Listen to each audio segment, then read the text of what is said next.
sœurs dans le Seigneur, bonjour, bon après-midi, bienvenue sur Péniel à la rencontre de Dieu, votre émission avec la sœur Marie-Madeleine sur Radio Menorah Yeshua. Soyez abondamment bénis dans le précieux nom de Jésus et véritablement que le Seigneur se révèle à vous dans cette émission, qu'il vous touche dans la profondeur de votre être, que vraiment ce soit une occasion pour vous de vous rapprocher davantage de lui, d'être encore plus ancré en lui, au nom de Jésus. Soyez abondamment bénis mes frères, mes sœurs, où que vous soyez, où que vous vous trouviez, soyez abondamment bénis mes frères.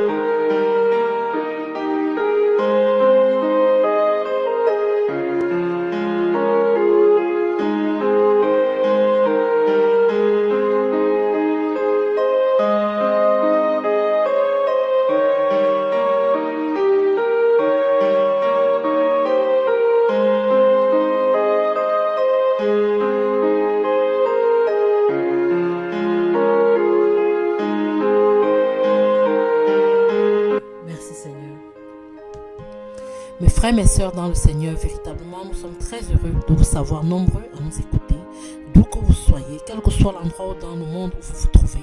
Nous bénissons le Seigneur pour vos vies. Nous prions que le Seigneur se révèle encore à vous, plus puissamment qu'avant. Nous prions que vraiment tout au cours de cette émission, vous soyez vraiment touchés et transformés. Que le Seigneur qui ne vient jamais les mains vides, puisse vous ramener des paquets afin que vous puissiez grandir dans votre foi, grandir dans votre ministère, grandir dans les choses de l'Éternel, dans les choses du royaume. Véritablement, mes frères, mes sœurs, ça c'est un moment précieux que nous passons dans la présence du Seigneur. Et c'est pour ça qu'avant toute chose, nous voulons d'abord lui donner toute la gloire. Et c'est pour ça que je vous demande, mes frères, mes sœurs, prions le Seigneur. Éternel, mon Dieu, mon roi, vraiment, nous te remercions ce matin de nous permettre d'être ici sur les ondes pour annoncer ta parole, pour proclamer ton évangile, Seigneur, pour élever ton saint et glorieux nom. Merci, Seigneur, pour cette opportunité que tu nous donnes. Merci, Seigneur, véritablement, d'être ici avec nous. Merci pour l'Esprit de Dieu qui nous conduit et qui nous guide en toutes choses. Merci, Seigneur. Viens et prends le contrôle de cette émission, Seigneur.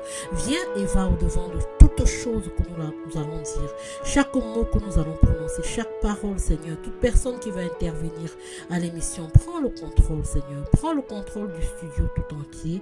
Prends le contrôle également même de tous les équipements que nous allons utiliser.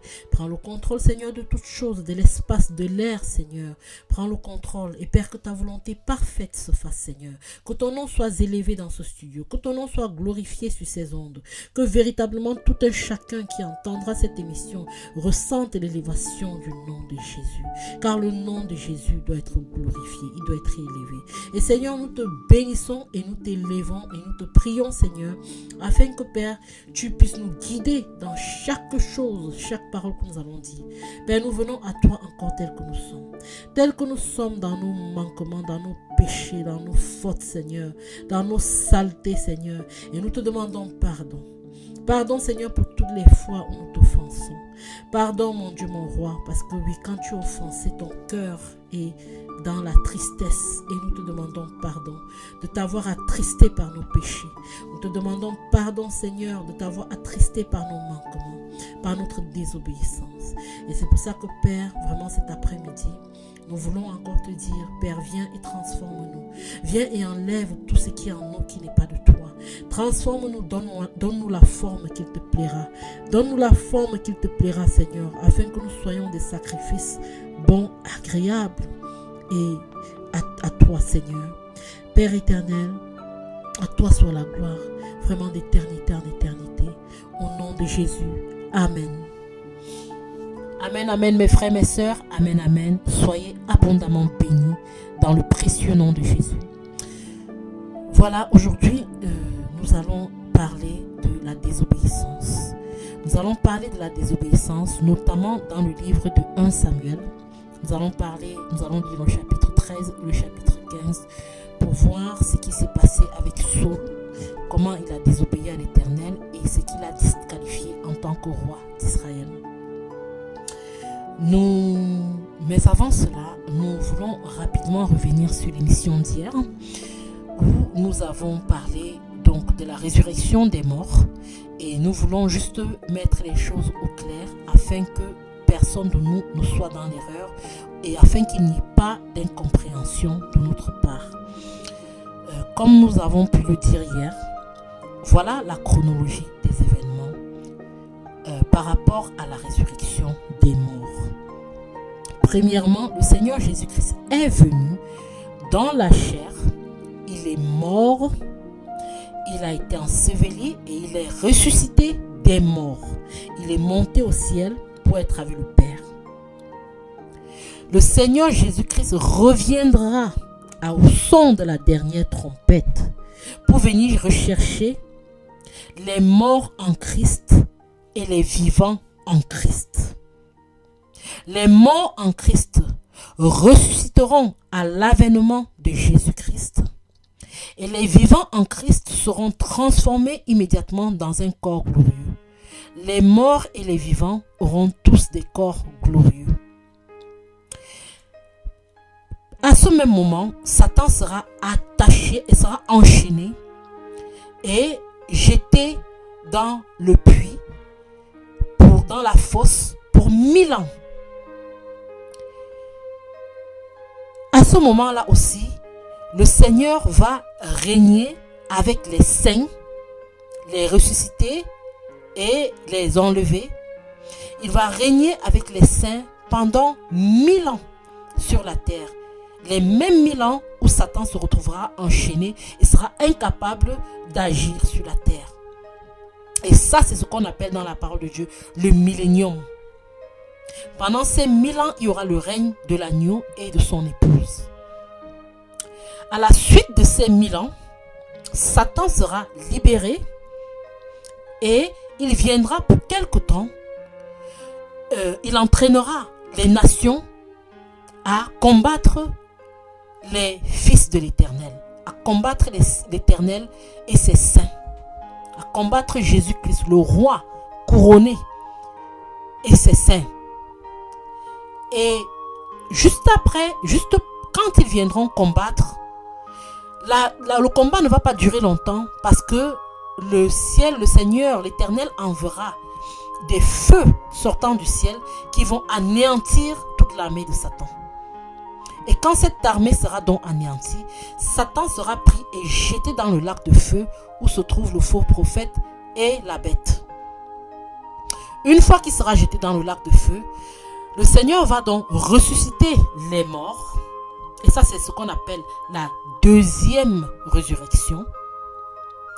Et ceux parmi ces morts qui ne seront pas trouvés dans le livre de vie seront jetés dans le lac de feu.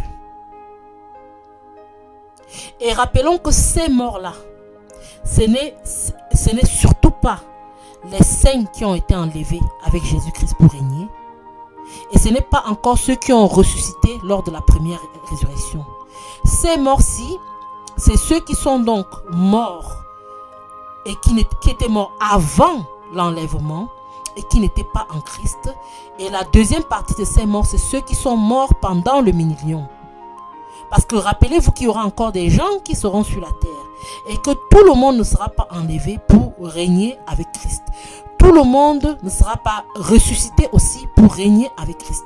Uniquement les morts en Christ ressusciteront et uniquement les saints en Christ seront enlevés et à qui on leur donnera un corps immortel.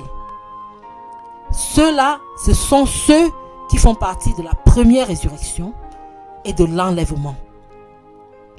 La deuxième résurrection concerne ceux qui sont morts sans Christ avant l'enlèvement et ceux qui sont morts pendant le millénium. J'espère que c'est clair pour vous. Mais s'il y a quelques zones d'ombre, je vous en prie, n'hésitez pas à nous écrire à penielmeetinggod@gmail.com. Peniel meeting comme un meeting, god@gmail.com. Soyez abondamment bénis mes frères et mes sœurs. Si vous voulez en savoir plus sur ces questions ou si vous avez des choses à apporter, n'hésitez pas à nous appeler ou à nous écrire donc à cette adresse. Vous pouvez aussi aller sur notre chaîne YouTube, Peniel, The Encounter with God. Peniel, The Encounter with God. Si vous allez sur YouTube, vous faites cette recherche, vous allez trouver notre chaîne. Et vous pouvez aussi poser vos questions sur n'importe quelle vidéo là-bas. Et nous ferons un plaisir de vous répondre. Soyez abondamment bénis. Sans plus tarder maintenant, mes frères et mes sœurs, nous allons passer sans transition à la thématique d'aujourd'hui et qui parle de l'obéissance. L'obéissance, ou bien encore même plutôt la désobéissance. Oui, la désobéissance. Et nous allons immédiatement aller dans le livre de 1 Samuel au verset 13. Avant de rentrer dans le livre de 1 Samuel, je voudrais juste vous brosser un peu le contexte, parce que tout le monde n'est pas forcément familier à la parole de Dieu. Certains parmi vous viennent juste de donner leur vie et ne connaissent pas encore tout cela. D'autres parmi vous ne sont même peut-être pas encore croyants, mais je vous donne déjà le contexte. Ici, cela parle de la désobéissance de Saul. Saul était le premier roi d'Israël. Quand les enfants d'Israël sont partis d'Égypte, ils ont cheminé avec Moïse. Moïse les a conduits jusqu'à l'entrée de Canaan et il est mort avant d'entrer à Canaan comme le Seigneur avait décidé. Josué a continué de conduire le peuple jusqu'à Canaan et de les aider à prendre possession de leur héritage. Une fois que les enfants d'Israël ont pris possession de leur héritage en Canaan, Josué est décédé. Ensuite, le Seigneur a nommé des juges qui géraient les affaires du peuple. Et c'est aussi eux qui conduisaient le peuple en guerre si un ennemi s'élevait contre eux. Et donc pendant plusieurs décennies, peut-être même plusieurs siècles, je ne connais pas exactement la chronologie, mais je sais que pendant longtemps, il y a eu plusieurs juges, en tout cas pendant plusieurs siècles, puisqu'il y a des gens qui ont été juges pendant 40 ans, d'autres qui ont été juges pendant 20 ans, pendant 25 ans, et je crois qu'il y a eu quand même plus de 10 juges. Et tous ces juges-là ont donc jugé. En fait, ce n'est pas des juges comme nous, on peut l'entendre aujourd'hui, un juge en va au tribunal. Non, c'était comme des leaders, c'était comme des commandeurs de l'assemblée des enfants d'Israël. Et ce sont eux qui entendaient ce que le Seigneur disait, qui venaient dire au peuple ce qu'ils doivent faire et tout, qui amenaient le peuple en guerre s'il fallait les amener, qui géraient les affaires s'il y avait peut-être des conflits. C'était eux encore qui essayaient de gérer ces affaires. Donc ça a duré comme ça. Et Samuel, le prophète Samuel, était le dernier juge en Israël, établi par le Seigneur, loin depuis le ventre de sa mère. Et le prophète Samuel a été juge en Israël, je crois pendant un certain nombre d'années, au moins une quarantaine d'années. Et puis les enfants d'Israël n'ont plus voulu de lui. Ils ont voulu avoir un roi à leur tête. Et quand Samuel est allé voir le Seigneur lui a dit non, ces enfants, ils sont des rebelles. Ce n'est pas qu'ils ne veulent pas de toi, Samuel. Ils ne veulent plus de l'Éternel à leur tête. Ils ne veulent pas que ce soit l'Éternel qui leur dise ce qu'ils doivent faire. Alors ils préfèrent se choisir un roi. Et donc, à la suite de ça, Saul a donc été choisi comme roi, premier roi d'Israël. Il a été oint par le prophète Samuel et il a commencé à régner. Donc, nous sommes au chapitre 13 quand Saul règne depuis à peu près 1 an. Pardon, j'ai la Bible en anglais. Je vais aller dans le français. Sorry.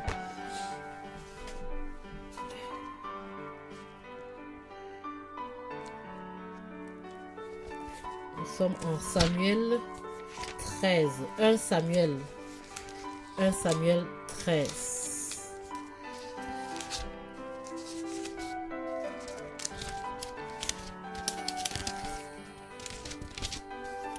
Alors là, il est écrit. Saul était âgé de tel nombre d'années, on ne sait pas combien, lorsqu'il devint roi.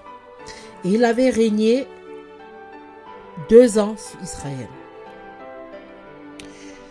Saul choisit 3000 hommes d'Israël, 2000 étaient avec lui à Michmash, sur la montagne de Bethel, et 1000 étaient avec Jonathan à Gibéa de Benjamin. Il renvoya le reste du peuple, chacun à sa tente. Jonathan bâtit le poste des Philistins qui était à Géba, et les Philistins la prirent. Saul fit sonner de la trompette dans tout le pays, tout en disant « Que les Hébreux écoutent !» Tout Israël entendit ce que l'on disait. Saul a battu le poste des Philistins et Israël se rend odieux aux Philistins. Et le peuple fut convoqué auprès de Saul à Gilgal. Les Philistins s'assemblèrent pour combattre Israël. Ils avaient 1000 chars et 6000 cavaliers, et ce peuple était innombrable comme le sable qui est sur le bord de la mer. Ils vinrent camper à Michmash, à l'orient de Beth-Aven. Les hommes d'Israël se virent à l'extrémité car ils étaient serrés de près. Et ils se cachèrent dans les cavernes, dans les buissons, dans les rochers, et dans les tours et dans les citernes. Il y eut aussi des Hébreux qui passèrent dans le Jourdain pour aller au pays de Gad et de Galaad. Saul était encore à Gilgal, et tout le peuple qui se trouvait auprès de lui tremblait. Il attendit 7 jours, selon le terme fixé par Samuel. Mais Samuel n'arrivait pas à Gilgal, et le peuple se dispersait loin de Saul. Alors Saul dit, « Amenez-moi l'holocauste et les sacrifices d'action de grâce. » Et il offrit l'holocauste, comme il achevait d'offrir l'holocauste. Voici Samuel arriva, et Saul sortit au-devant de lui pour le saluer. Et Samuel dit, « Qu'as-tu fait ?»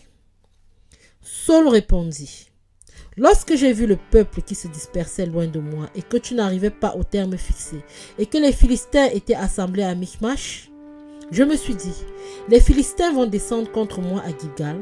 Je n'ai pas imploré l'Éternel. C'est alors que je me suis fait violence et que j'ai offert l'holocauste. » Samuel dit à Saul, « Tu as agi en insensé. Tu as agi en insensé. Tu n'as pas observé le commandement que l'Éternel, ton Dieu, t'avait donné. L'Éternel t'aurait affermi pour toujours ton règne sur Israël, et maintenant ton règne ne durera point. L'Éternel s'est choisi un homme selon son cœur. L'Éternel a destiné à être le chef de son peuple, parce que tu n'as pas observé ce que l'Éternel t'avait commandé. » Puis Samuel se leva, monta de Gilgal à Gibea de Benjamin. Saul fit la revue du peuple qui se trouvait avec lui. Il y avait environ 600 hommes. Saul, son fils Jonathan, et le peuple qui se trouvait avec eux avaient pris position à Geba de Benjamin, et les Philistins campaient à Michmash. Il sortit du camp des Philistins. Oh pardon, là on va s'arrêter là, pardonnez-moi. Ce n'est plus vraiment ce que nous allions parler. Donc là, nous sommes encore au chapitre 13. Dans ce chapitre 13, nous pouvons voir une chose. Nous pouvons voir que Saul est allé combattre les Philistins. Les Philistins étaient très nombreux. Ils étaient vraiment... Israël n'était que 3000. Mais les Philistins étaient des centaines de milliers. Car la Bible dit qu'ils étaient comme le sable qu'on voit sur le bord des courants d'eau. Donc ils étaient des centaines, ils étaient des milliers et des milliers. Alors que Israël n'était que 3000. Et au vu de cela, Saul savait qu'il ne peut pas combattre les Philistins et gagner si l'Éternel n'est pas avec lui. Alors il fallait que Samuel vienne pour faire le sacrifice à l'Éternel et implorer vraiment la victoire à l'Éternel. Sauf que Samuel a donné 7 jours à Saul. Et Saul, en voyant que les 7 jours arrivaient à leur terme, il n'a pas attendu. Le peuple commençait à se disperser de lui. Alors il a pris peur. Il est allé faire le sacrifice. Ça, c'est une chose terrible. Il est allé faire le sacrifice. Et quand il a fait ce sacrifice, véritablement, c'était un péché terrible. Ce matin, je ne sais pas si vous avez écouté les matinales, mais il était question justement de la responsabilité des ministres de Dieu, de comment ils doivent marcher avec le Seigneur. Et nous avons pu voir, la sœur Rachel a exposé là-dessus, par rapport aux 2 fils d'Aaron qui ont ramené un feu étranger devant l'Éternel et qui ont été immédiatement frappés de mort. Le jour même où l'Éternel les avait, les avait placés en tant que prêtres sur Israël. Ce même jour, ils ont été frappés par l'Éternel et ils sont morts. Pourquoi? Parce qu'ils ont ramené un feu étranger devant l'Éternel. Parce qu'ils n'ont pas obéi à l'Éternel. Parfois, il y a un proverbe qui dit l'enfer est pavé de bonnes intentions. l'enfer, le chemin de l'enfer est pavé de bonnes intentions. Parfois, on veut faire quelque chose pour aider le Seigneur, mais nous ne sommes pas dans l'obéissance. Et parce que nous ne sommes pas dans l'obéissance, déjà notre intention n'a plus de valeur, parce que immédiatement nous rentrons dans le jugement du Seigneur à cause du péché de la désobéissance. Et voilà, ces deux jeunes hommes ont été frappés le même jour, morts devant toute l'assemblée des enfants d'Israël. Et nous avons ici un roi qui a été oint, mais il n'est pas sacrificateur. Il n'est pas sacrificateur. Samuel le sacrificateur lui demande: attends 7 jours et je vais venir. Mais si Samuel ne vient pas, c'est que l'Éternel l'a retenu. Et si c'est l'Éternel qui a oint Samuel pour qu'il puisse être sacrificateur, pourquoi penses-tu que toi, ton sacrifice de roi sera accepté? Alors que le sacrificateur, celui qui a la fonction de pouvoir faire ce sacrifice-là, n'est pas là. Vraiment, le Seigneur nous montre l'ordre des choses. Et nous devons faire très attention à comment vraiment nous approchons l'Éternel. Il faut qu'il y ait de la crainte dans nos cœurs. Nous devons avoir la crainte de Dieu. Voilà Saul, parce que le peuple a commencé à se disperser, il prend peur. Il a peur du peuple et il fait le sacrifice. Et à cause de cela, le Seigneur le disqualifie. Mais ça ne s'arrête pas là. Nous allons continuer au verset 15. Et nous allons voir comment Saul a continué dans sa désobéissance. On va lire au chapitre 15. Samuel dit, nous sommes toujours dans 1 Samuel, chapitre 15. Samuel dit à Saul: c'est moi que l'Éternel a envoyé pour te oindre roi sur ton peuple, sur Israël. Écoute donc ce que dit l'Éternel. Ainsi parle l'Éternel des armées. Je me souviens de ce que Amalek fit à Israël lorsqu'il lui ferma le chemin à la sortie d'Égypte. Va maintenant, frappe Amalek et dévoue tout pas interdit. Par interdit tout ce qui lui appartient. Tu ne l'épargneras point. Tu feras mourir hommes et femmes, enfants, nourrissons, bœufs et brebis, chameaux et ânes. Saul convoqua le peuple et en fit la revue à Télaïm. Il y avait 200 000 hommes de pied et 10 000 hommes de Juda. Saul marcha jusqu'à la ville d'Amalek et mit une embuscade dans la vallée. Il dit aux Kéniens: allez, retirez-vous, sortez du milieu d'Amalek, afin que je ne vous fasse pas périr avec lui, car vous avez eu de la bonté pour tous les enfants d'Israël. Lorsqu'ils montèrent d'Égypte, et les Kéniens se rendirent au milieu d'Amalek. Saul battit Amalek, puis Avila jusqu'à Shur, qui est en face de l'Égypte. Il prit vivant Agag, roi d'Amalek, et il dévoua par interdit tout le peuple en le passant au fil de l'épée. Mais Saul et le peuple épargnèrent Agag. Et les meilleures brebis, les meilleurs bœufs, les meilleures bêtes de la seconde portée, les agneaux gras et tout ce qui avait de bon. Ils ne voulurent pas le dévouer par interdit, et ils dévouèrent seulement tout ce qui était méprisable et chétif. L'Éternel adressa la parole à Samuel et dit: je me repens d'avoir établi Saul pour roi, car il se détourne de moi et il n'observe pas mes paroles. Samuel fut irrité et cria à l'Éternel toute la nuit. Il se leva de bon matin pour aller au-devant de Saul. Et on vint lui dire: Saul est allé à Carmel. Et voici, il s'est érigé un grand monument. Puis il s'en est retourné. Et passant plus loin, il est descendu à Gilgal. Donc nous allons aussi souligner le grand monument. Il est descendu à Gilgal. Samuel se rendit auprès de Saul, et Saul dit: sois béni de l'Éternel, j'ai observé la parole de l'Éternel. Samuel dit: qu'est-ce donc ce bêlement de brebis qui parvient à mes oreilles, et ce mugissement de bœuf que j'entends? Saul répondit: ils les ont amenés de chez les Amalécites, parce que le peuple a épargné les meilleures brebis, les meilleurs bœufs, afin de les sacrifier à l'Éternel, ton Dieu. Et le reste, nous les avons dévoués par interdit. Samuel dit à Saul, arrête et je te déclarerai ce que l'Éternel m'a dit cette nuit. Saul lui dit, parle. Samuel dit, lorsque tu étais petit à tes yeux, n'es-tu pas devenu le chef des tribus d'Israël? Que l'Éternel ne t'a-t-il pas oint pour que tu sois roi sur Israël? L'Éternel t'avait fait partir en disant, va et dévoue par interdit ces pécheurs, les Amalécites. Tu leur feras la guerre jusqu'à ce que tu les aies exterminés. Pourquoi n'as-tu pas écouté la voix de l'Éternel? Pourquoi t'es-tu jeté sur le butin et as-tu fait ce qui est mal aux yeux de l'Éternel? Saul répondit à Samuel, j'ai bien écouté la voix de l'Éternel et j'ai suivi le chemin par lequel m'a envoyé l'Éternel. J'ai amené Agag, roi d'Amalek, et j'ai dévoué par interdit les Amalécites. Mais le peuple a pris sur le butin des brebis et des bœufs comme prémisse de ce qui devait être dévoué, afin de les sacrifier à l'Éternel, ton Dieu, à Gilgal. Samuel dit, l'Éternel trouve-t-il du plaisir dans les holocaustes et les sacrifices comme dans l'obéissance à la voix de l'Éternel?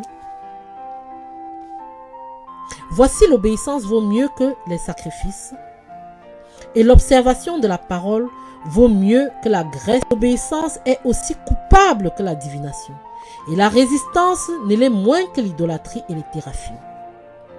Puisque tu as rejeté la parole de l'Éternel, il te rejette aussi comme au roi. Alors Saul dit à Samuel, j'ai péché car j'ai transgressé l'ordre de l'Éternel et je n'ai pas obéi à tes paroles. Je craignais le peuple et j'ai écouté sa voix. Maintenant je te prie, pardonne mon péché, reviens avec moi et j'adorerai l'Éternel. Samuel dit à Saul, je ne retournerai point avec toi, car tu as rejeté la parole de l'Éternel, et l'Éternel te rejette afin que tu ne sois plus roi sur Israël. Et comme Samuel se tournait pour s'en aller, Saul le saisit par le pan de son manteau qui se déchira.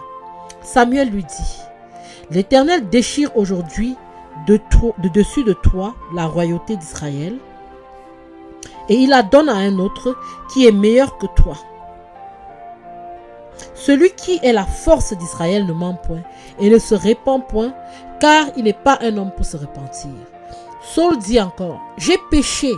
Maintenant je te prie, honore-moi en présence des anciens de mon peuple et en présence d'Israël. Reviens avec moi et j'adorerai l'Éternel ton Dieu. Samuel retourna et suivit Saul, et Saul adora l'Éternel. Puis Samuel dit, amenez-moi Agag, roi d'Amalek. Et Agag s'avança vers lui d'un air joyeux et disait, certainement l'amertume de la mort est passée. Samuel dit, de même que ton épée a privé des femmes de leurs enfants, ainsi ta mère entre les femmes sera privée d'un fils. Et Samuel mit Agag en pièces devant l'Éternel à Gilgal.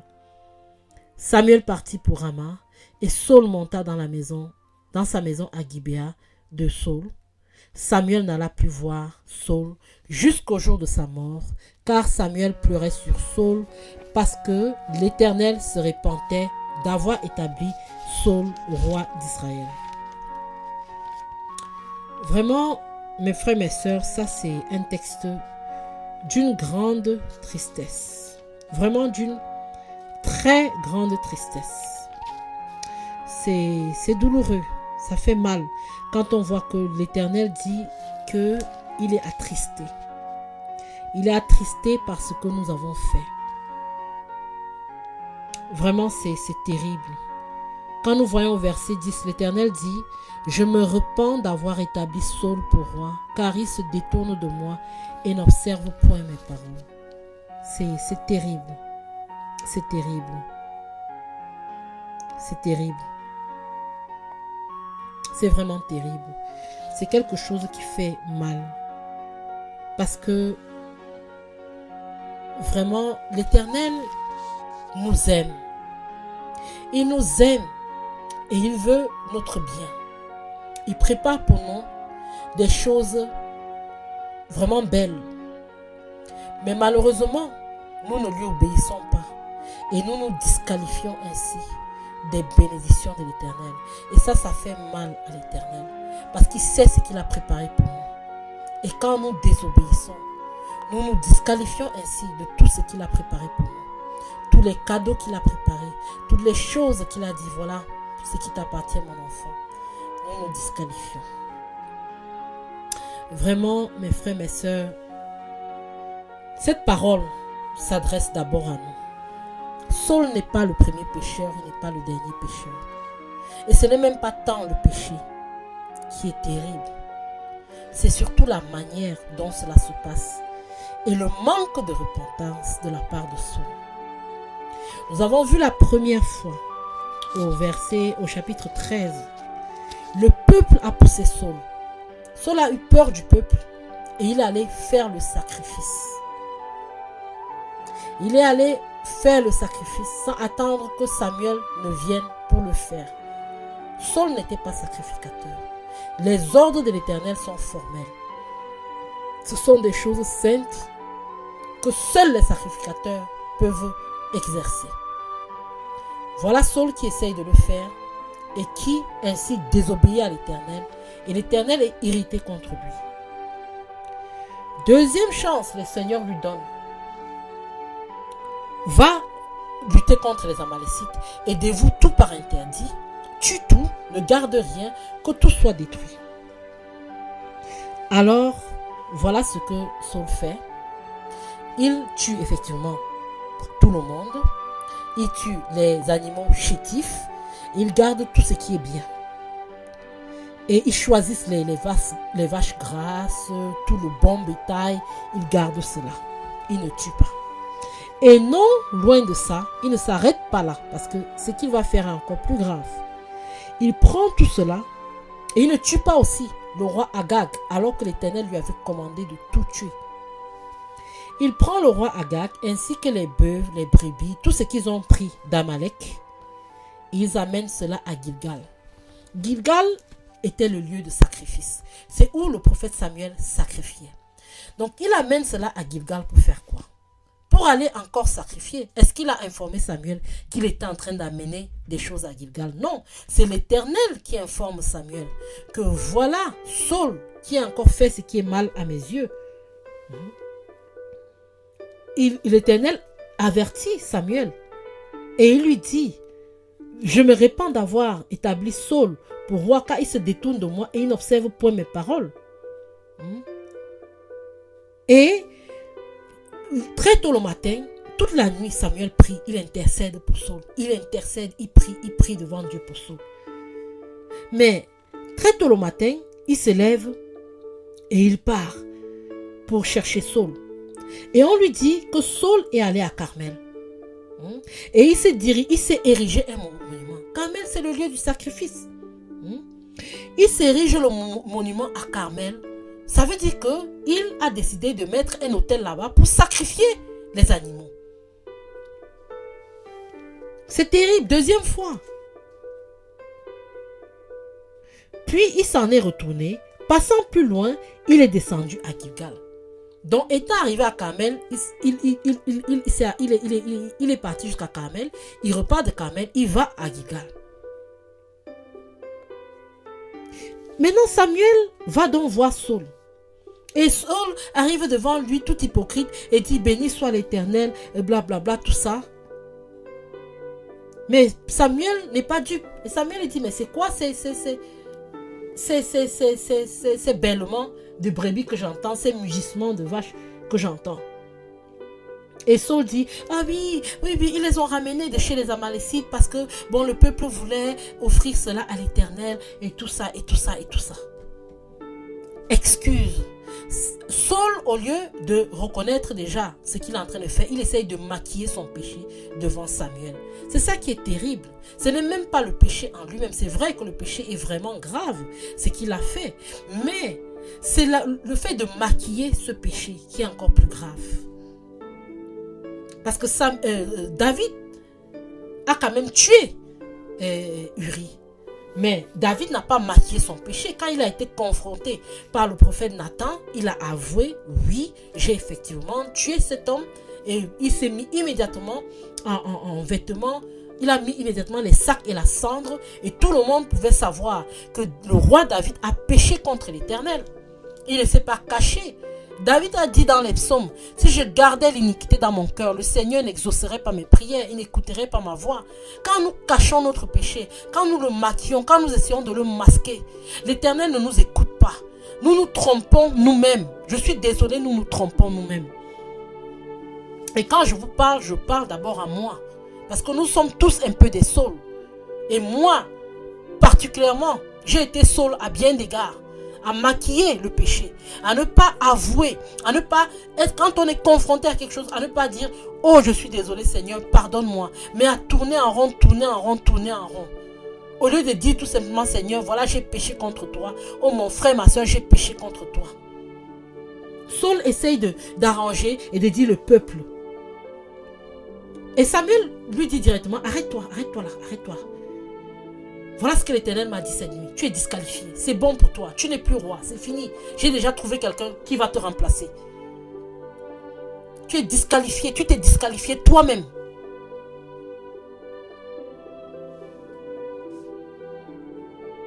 Et Samuel lui dit, lorsque tu étais petit à tes yeux, est-ce que tu n'es pas devenu le chef des tribus? C'est vrai. Parce que le jour où Samuel vient pour le oindre comme roi, Saul lui-même dit que non, mais il est le plus petit de la plus petite tribu d'Israël.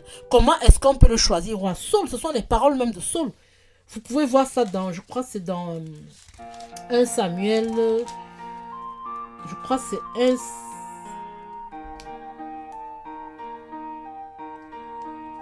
Je vais vérifier. C'est dans 1 Samuel 9 ou 10.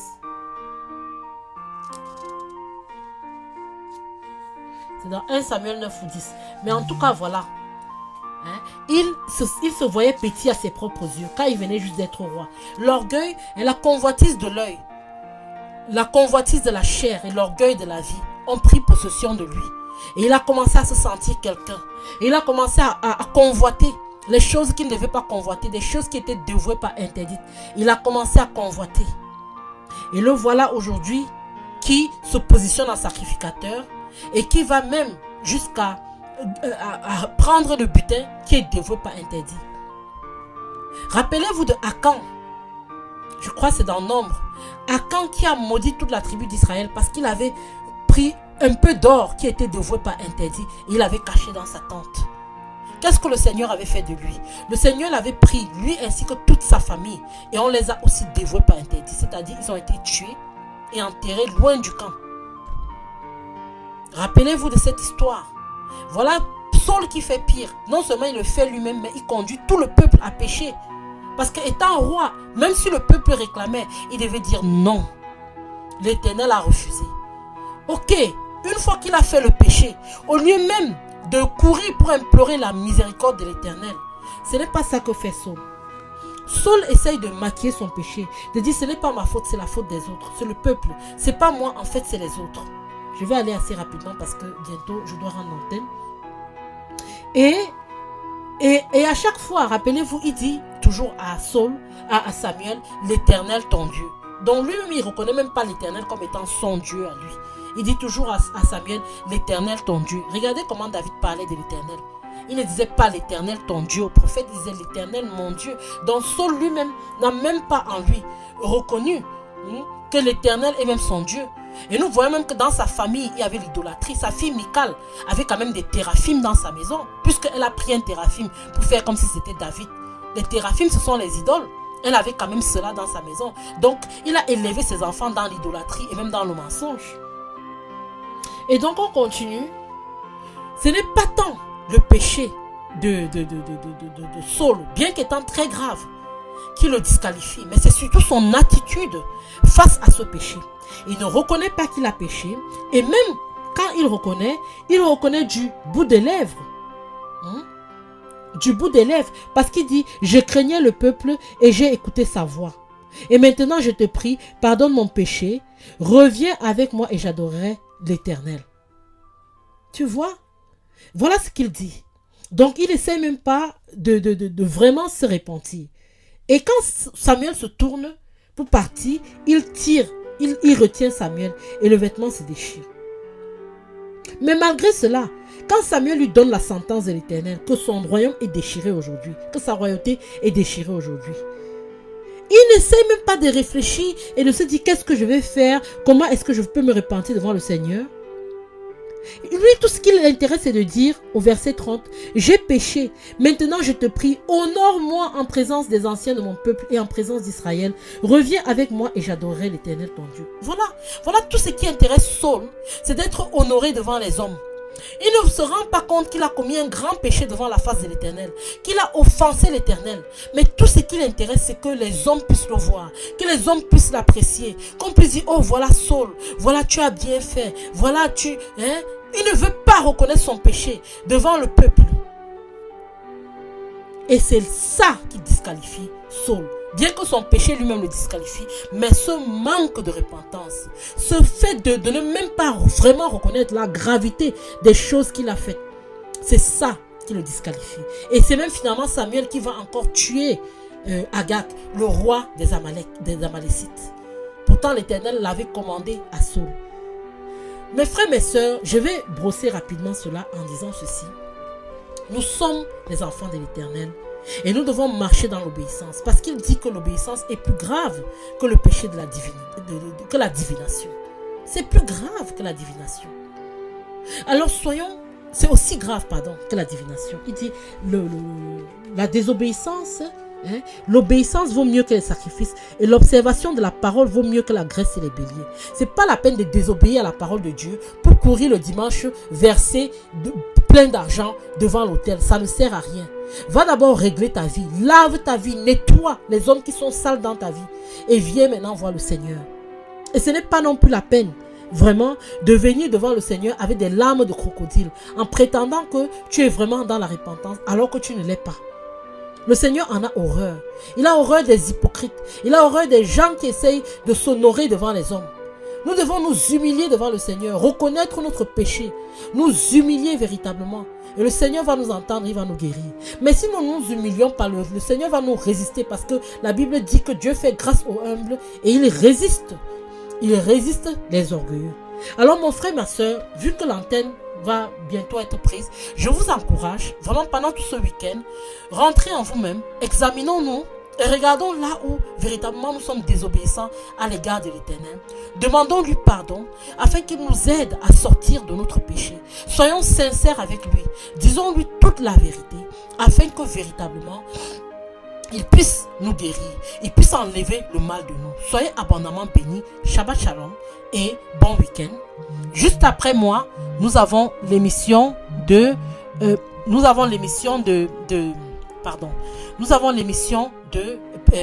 la sœur Nadia intitulée L'avenir en Christ. Et demain à 10h, lundi matin à 10h, les matinales de Rachel. Soyez abondamment bénis dans le précieux nom de Jésus. Amen.